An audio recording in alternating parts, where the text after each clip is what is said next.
C'est à cause, entre autres, des 10 dernières années de la vie politique de Bourguiba.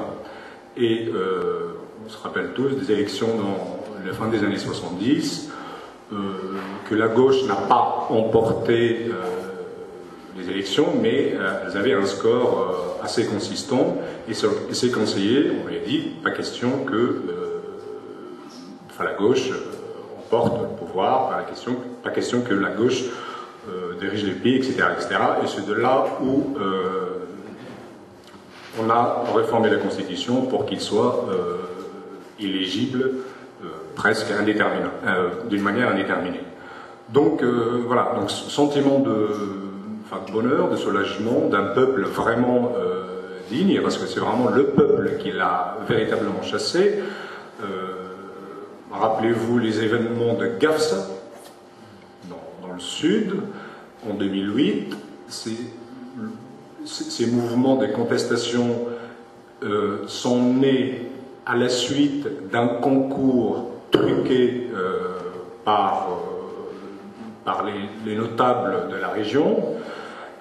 Donc, premier soulèvement, répression, et puis donc il y avait un enchaînement. Et d'ailleurs, ces mouvements de contestation à Gafsa ont même eu un écho au sein de certains responsables du RCD, en disant que de toute façon là, il y a une vraie contestation sociale, là il faut écouter, il faut dire que jusqu'au 14 janvier, Ben Ali était sourd à ces demandes sociales, parce qu'il était véritablement coupé de la réalité, véritablement coupé du pays. C'est à se demander si, en tout cas, la dernière année ou les 2 dernières années, s'il dirigeait vraiment le pays. Et pour vous montrer aussi vraiment la force de la rue, du peuple, il est parti le 14. Il est parti au lendemain des manifestations à Tunis. Et il faut dire que ce n'est pas, en tout cas pour ma part, c'est mon interprétation, c'est pas la manif qui était devant le ministère de l'Intérieur, mais plutôt la manifestation qui était dans la banlieue déshéritée de Tunis. Il faut savoir que cette banlieue-là, déshéritée de Tunis, ce sont quand même des gens qui viennent de la partie ouest. C'est la banlieue la plus pauvre, c'est la banlieue où il y a le taux de chômage le plus élevé, etc., etc. Voilà, à peu près. Donc, il y a ce sentiment-là, quand même, de soulagement, de bonheur. Après tout, oui, bonheur.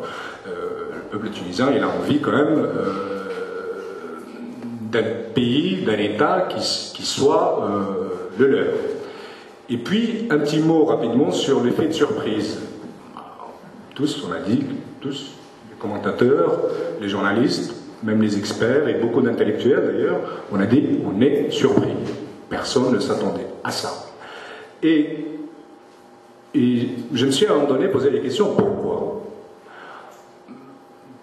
Pour moi, ça peut se discuter. Hein. Pour moi, c'est simple. Donc, on est surpris parce que on a toujours tous ces experts, ces intellectuels et les commentateurs, spécialistes des révolutions du XXe siècle, ont toujours considéré cet univers oriental, le monde arabe, le grand Moyen-Orient, pour reprendre une expression qui nous vient des États-Unis, un univers doublement condamné. Condamné à un régime despotique, tyrannique, immobile, et condamné à la volonté d'Allah. Donc, qu'est-ce qu'on peut s'attendre d'un univers immobile? Donc, voyez-vous que la surprise, elle c'est à prendre avec les pincettes. Et j'aimerais bien, c'est la seule chose notée que j'ai écrite, au fond, c'est un éditorial de New York Times daté du 22 février 2011, c'est de Thomas Friedman. C'est assez intéressant parce que je pense que c'est assez fort. Je cite: au cours des 50 dernières années, l'Amérique, l'Europe et l'Asie ont considéré le Moyen-Orient comme s'il s'agissait seulement d'une série de grandes stations-service. La station saoudienne, la station iranienne, la station koweïtienne, la station libyenne, la station irakienne. Notre message dans la région a toujours été le même. Deux points, messieurs, voilà le marché, gardez vos pompes ouvertes, des prix du pétrole bas, n'embêtez pas trop Israël, et pour le reste, vous pouvez bien faire tout ce qui vous plaira. Vous pouvez priver votre peuple de tous les droits de l'homme que vous voulez. Vous pouvez être corrompu autant que vous le voulez. Vous pouvez prêcher dans vos mosquées, toutes les intolérances que vous voulez. Vous pouvez publier dans vos journaux toutes les théories du complot que vous voulez. Vous pouvez garder vos femmes analphabètes. Vous pouvez créer des économies entièrement dépendantes d'un État-providence. Ils sont la moindre capacité à innover autant que vous le voulez. Juste gardez vos pompes ouvertes. Fin de citation. Donc voilà, donc passer ce moment de soulagement maintenant et au fond de cette coupure par rapport à une tradition politique d'un demi-siècle, quelle perspective pour la Tunisie aujourd'hui? Et il faut dire, moi je pense, en tout cas pour ma part, une révolution, un mouvement en tout cas historique et révolutionnaire par ses conséquences. Et aussi par sa capacité à gérer cette période de transition actuelle. Donc la Tunisie, en ce moment, elle gère cette période de transition. Et je pense que l'issue, les élections de juillet, ou je ne sais pas s'ils vont être maintenues au juillet ou plus tard, l'issue des élections, je pense qu'il se joue maintenant.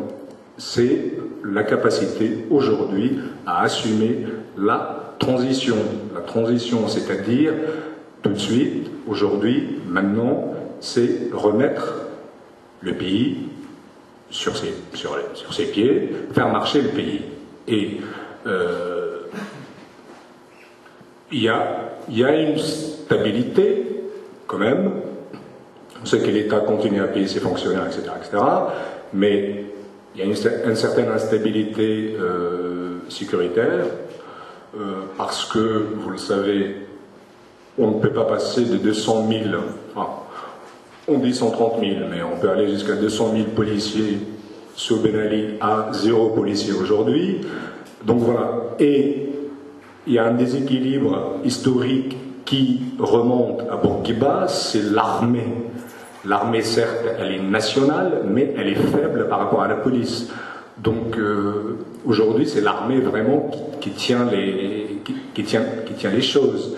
Parce que la police, elle est discréditée, et les policiers aujourd'hui ne veulent pas faire leur travail, grosso modo, parce qu'eux, ils considèrent qu'ils sont le fait que Ben Ali parte, voilà, ils vont être lâchés, ils vont être persécutés, etc., etc. Voilà l'aspect un peu, la stabilité, la sécurité. Et puis, pour faire le lien avec la Libye, c'est vrai que ce qui se passe en Libye aujourd'hui n'arrange pas les affaires de la Tunisie. Ce n'est pas parce qu'il y a 50 000 réfugiés libyens en Tunisie, ça ne pose aucun problème, ils sont bien accueillis, mais une Libye stable, c'est des vrais poumons pour la Tunisie. C'est une possibilité inouïe d'échange, marché de travail aussi, que ce soit pour une main-d'œuvre qualifiée ou pas. Donc voilà. Mais je pense que le problème, au-delà de ces détails, le problème fondamental, c'est la capacité de la Tunisie à assumer cette transition. Et d'ailleurs, pour faire le lien avec les Grecs anciens, et puis avec aussi d'autres révolutions dans l'histoire, c'est-à-dire la capacité de réussir la transition n'est pas en soi une problématique tunisienne. D'autres pays, d'autres révolutions l'ont connue. Je pense particulièrement aux Grecs et aux Athéniens à Athènes, en 404 avant Jésus-Christ, après Périclès, révolution oligarchique, 30 tyrans qui prennent le pouvoir, qui décident à restreindre la citoyenneté à 3000, et puis qui persécutent et des étrangers et des citoyens qui n'étaient pas, en tout cas des grands propriétaires, etc., etc. Mais il se trouve que parmi les Athéniens, il y avait des démocrates qui sont sortis d'Athènes.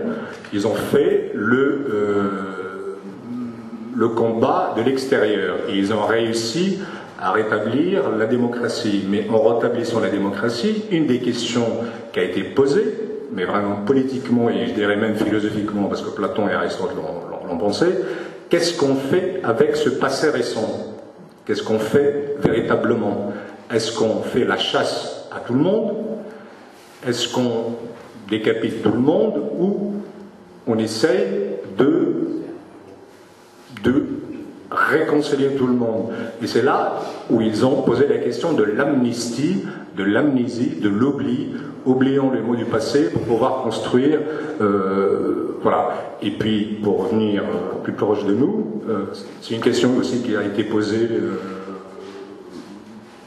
pour les Espagnols, pour les Grecs, et puis aussi, plus proche de nous, déterminant pour nous, pour la France, au sortir de la 4e République, le passage de la 4e République à la 5e, qu'est-ce qu'on fait avec... Oui, après la guerre, oui. Oui, mais après la guerre. Oui, mais après la guerre, oui. Ah, après la guerre, oui. Mais il y a aussi...